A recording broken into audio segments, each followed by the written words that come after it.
International race starter who starts them all will switch the lights to red between 4 and 7 seconds as the Ferrari Testarossa comes into the picture. The lights will go to green and the Australian Grand Prix is go.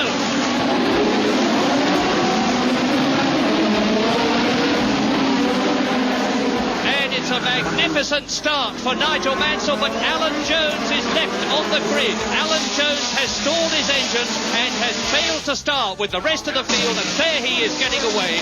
But Nigel Mansell went through from second position on the grid, and now Ayrton Senna is right up with him. Keke Rosberg is third, Alboreto is fourth, and off goes one of the Williams, and it looks like Keke Rosberg to me.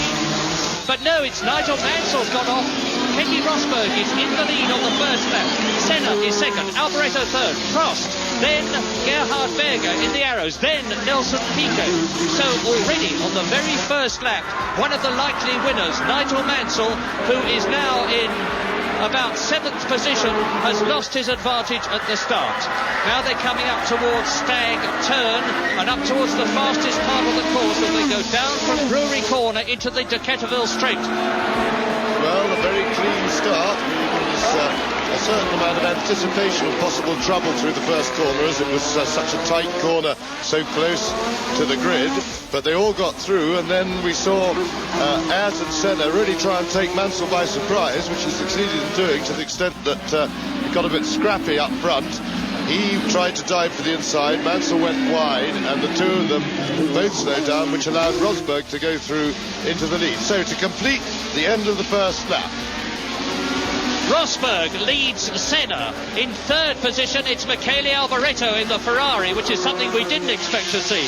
Fourth is Prost. Fifth is Berger. In sixth position, it's Sura. Seventh is Patrick Tambay. Eighth is De Angelis. Ninth is Piquet. 10th is Chiva. 11th is Boutsen.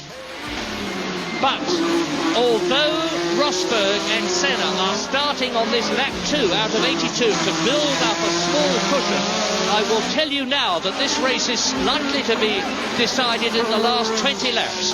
The big problem area here at Adelaide as we join Patrick Tambay's car is brakes, and Mansell is coming into the pits. Mansell is into the pits as we join Patrick Tambay, and ahead of him is Berger's Arrows, and going through on the inside there is one of the Brabhams. Well, that gives you a wonderful idea of just how crowded it gets at the start. You see the oil splashing onto the lens from other cars, just a bit there, and of course the dust catches up with it, but that's a tremendous view, but we're a little bit too far back. There is Mansell on the right there, having got off, and even Tambay managed to just about, he's had to give him some space.